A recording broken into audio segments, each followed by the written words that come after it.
Ini cik, hasil Singaporean RM9,999. Ui, tarikh dia 18/6/2025. Acik-acik, kenapa ini dekat 20,000 tapi orang beli? Acik-acik boleh tengok sendiri. Dan ini bukan kali ketiga, kali keempat, kali kelima, kali keenam. Set yang harga dekat RM20,000. Ini sul. Uish. Full pasak acik-acik. Full pasak ni acik-acik. Uratnya, ya Allah acik-acik. Setiap detail barangnya acik-acik tengok. Dengan tiang-tiang dia sekali. Ini adalah, uish, apa ni? Boyjan. Yang cakap ni siapa ni? Boyjan. Alamak.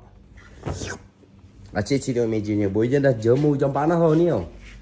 Barang nak jual RM10,000. Uish, mana berani tak test. Tapi color pun tak berubah.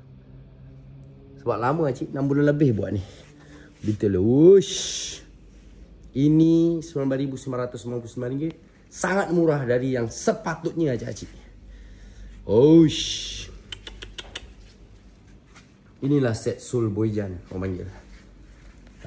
Dia bukan sekadar kayu jati aja. Kerana dalam satu batang yang besar tu pilih urat yang marvelous saja acik-acik. Bah.